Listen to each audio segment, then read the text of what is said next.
Well, there's been so much beautiful energy, positive energy, love in a Rabbi Chill sanctuary this morning.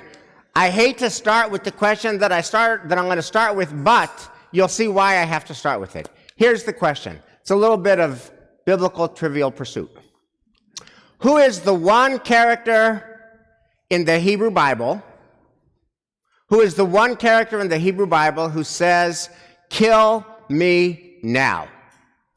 Who's the one character in the Hebrew Bible who is so burnt, so dark, so unrenewed, so miserable, that he does not want to live anymore, and he says, "Kill me now"? And if you can answer this question correctly, we will give you a free bagel and tuna fish at Kiddush. Any takers? Moses. It is Moses, and it's in our reading today. And that's why I had to talk about it. It's Moses in our reading today. Because, in general, as you know, the Torah says little to nothing about the interior life of its characters. When God, for example, tells Abraham, "Sacrifice your son Isaac as a burnt offering on some mountain that I will show you," the Torah does not give us a therapist who sits down with Abraham and says, "Abraham, how do you feel about that?" Instead, Abraham says, "Hineni, here I am, ready to do the deed." And Vayash came Avraham baboker. He gets up, and he's ready to take Isaac to do the deed. What is he thinking? What is he feeling? We have no idea. The Torah doesn't say. But today, in stark contrast, we know exactly how Moses feels. So the context is that the Israelites have complained for the umpteenth time that they're hungry, they're thirsty. They have complained now with a revisionist history. "Why'd you bring us here? We used to get melons, cucumbers, leeks, garlic, and fish for free in the land of Egypt, and here our gullets are shriveled." And they say to him, "Give us meat to eat." And there is no meat to eat. And finally, Moses loses it. And he has a meltdown, and he says, and I quote, "Moses said to the Lord, 'Why have you dealt ill with your servant? And why have I not enjoyed your favor that you have laid the burden of this people upon me? Did I conceive this people? Did I bear them? That you should say to me, carry them in your bosom as a nurse carries an infant? I cannot carry this people by myself. It is too much for me. If you would deal thus with me, kill me now. I am begging you, God, kill me now, and let me see no more of my wretchedness." Now, we got to pay attention to that passage, because it's just so unusual. The Torah never does that. The Torah does that here. And I think the Torah is telling us something that is just so important. Moses had an inner life. We'd call it a soul, an neshama. And here's the thing about our inner life. It's dark down there. It's messy down there. It's the Wild West down there. We don't understand what's going on down there, and we can't control what we're feeling down there. We just know that we're feeling it down there. And if Moses, like the greatest Jew ever, has his soul in such a dark place that he says, "Kill me now. I don't want to live anymore," we need to pay attention to that. He's a human, he has a soul. Without attending to it, bad. We're humans. We have a soul. Without attending to our soul, without attending to our inner life, bad. Now we got to show our soul some love. We got to show our soul. Do we take our soul, do we take our inner life seriously? Now we know what to do to take care of our bodies. We know we gotta eat right, drink moderately, exercise regularly, go to shul every Shabbos, and get a good night's sleep. And if you do that, then you got a fighting chance with your body. What are we supposed to do to tend to our soul? So I want to tell you there are 3 things that we can do to tend to our soul. There are 3 ways that we can show love to our soul. And the good news is they all begin with P. The first P is place. Many of us have a special place in our lives that just brings us zen. Some place that we are just more at peace. And of course, summer is coming, apparently one day. And many of us have summer places. You love Gloucester, you love the North Shore, you love the Cape, the Vineyard, the Nantucket, Nantasket. It took me 25 years to figure out the difference between them. But all those places, you love a beach, you love a boat, and that's fabulous. And I hope you have a place that restores your soul. I hope you have a place that when you get in the car to start driving to your place, your soul's already feeling healed. Hope you have a place that when you get there, you're like zen, yes. And that's important, and take it seriously, because we ignore our soul at our peril. And when we restore our soul with that special place, that's a very good thing. But here's the thing. Summer's only 3 months, and in New England, summer is less than that.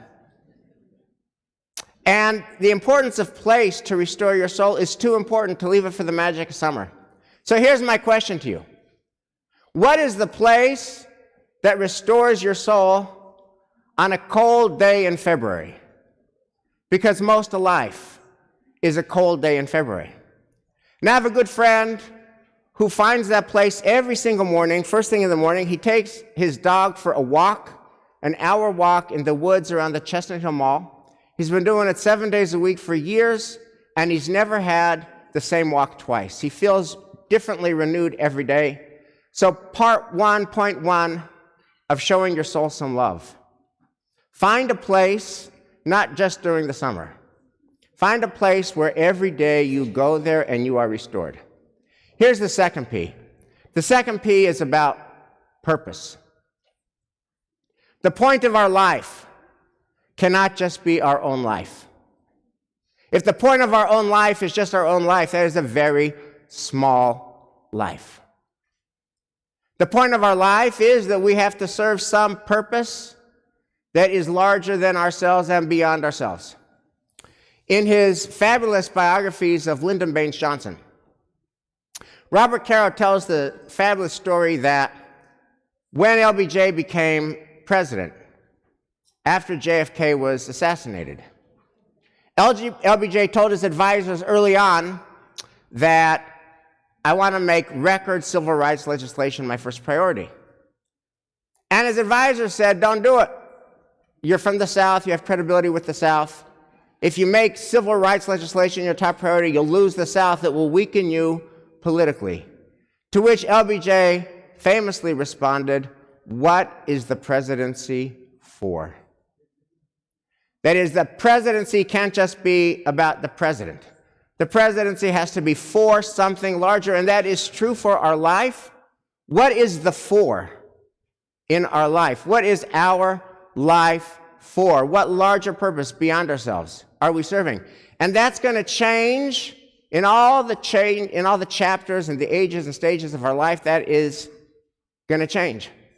And no amount of fancy purpose from a previous chapter is going to insulate you from the need to rediscover purpose today, now, in this current chapter in which you're living.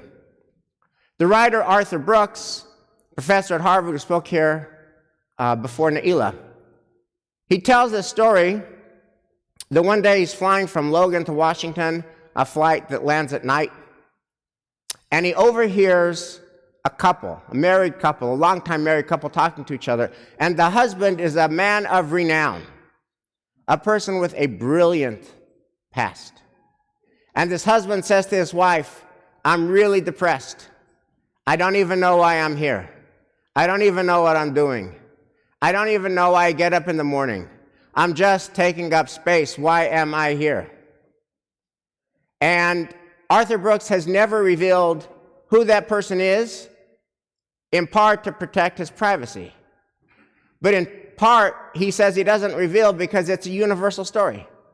That's every one of us has to be asking ourselves, what is our purpose now? And he tells that story, and he says that story inspired him to write the book From Strength to Strength. If you want to get from strength to strength, instead of from strength to somebody who had a glorious past, you have to ask that question every day. And that's not just about retiring and rewiring. That's a question at every age and stage.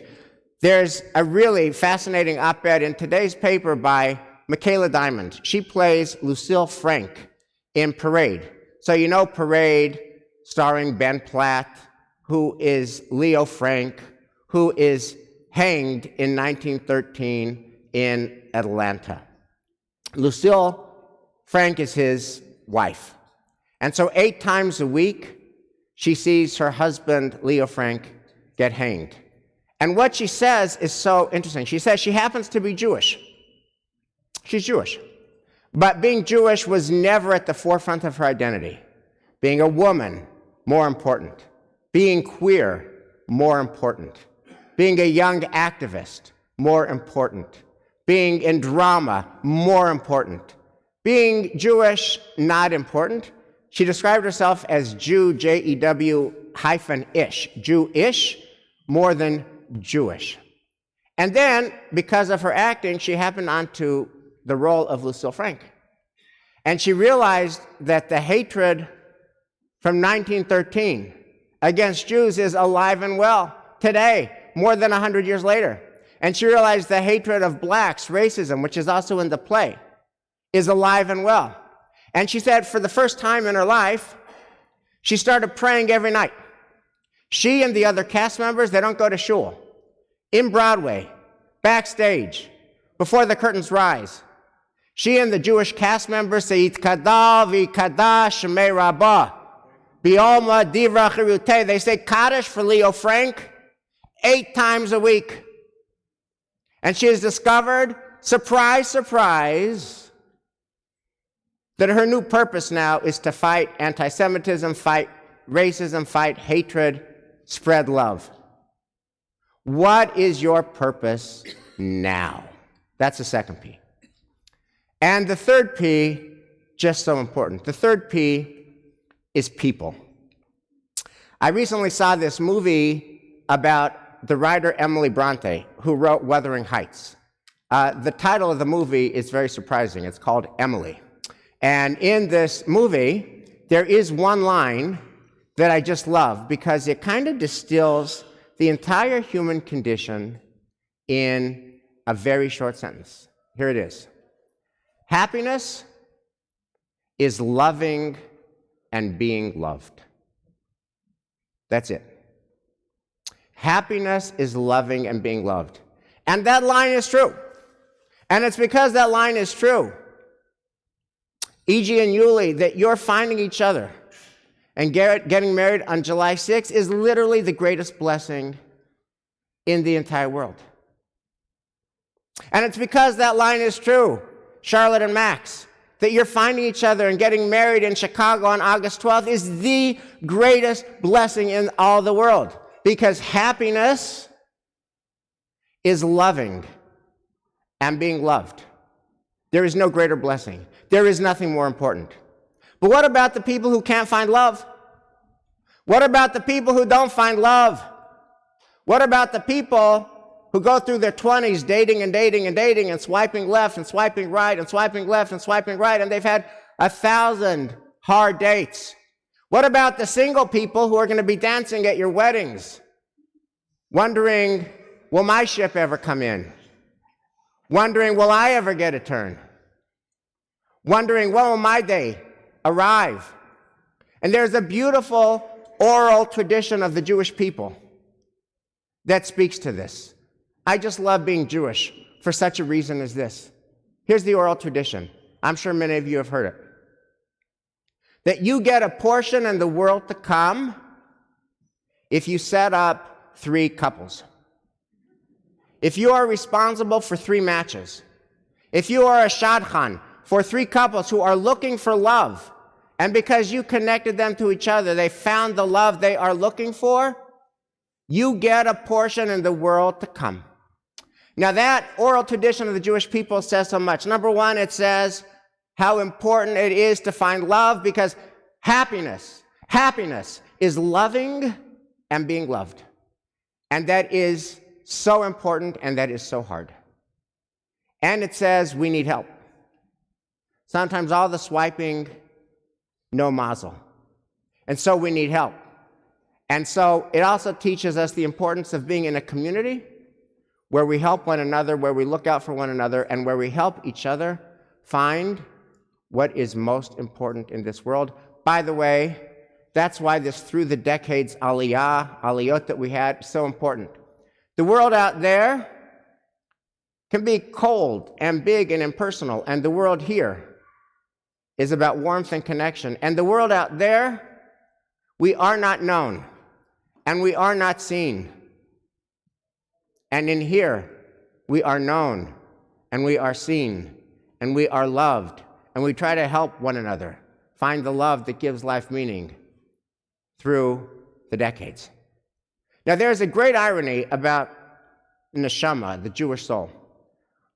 Does our tradition talk a lot about soul?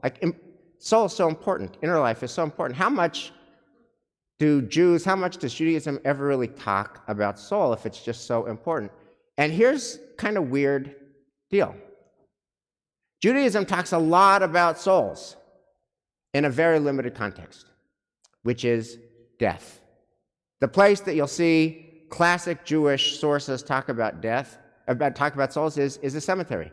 If you go to a cemetery, you'll see a matzeva, the monument, and it will have 5 letters: Taf, Nun, Tzadi, Beit, Hey, which forms an acronym called Tenatzbeh, which means Tehei, Nafsho, Tzerura, Bitzaror, Hachayim.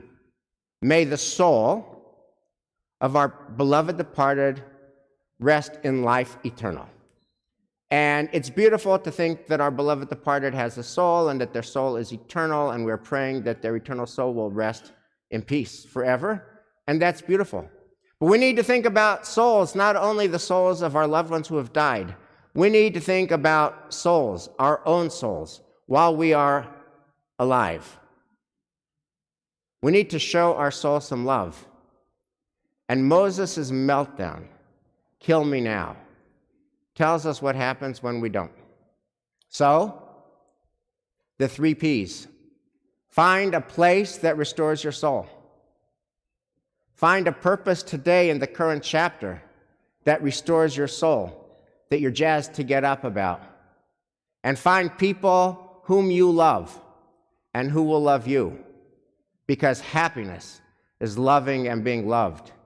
And if we have people, if we have purpose, and if we have a special place, we can restore our soul and we can brighten our lives. Shabbat Shalom.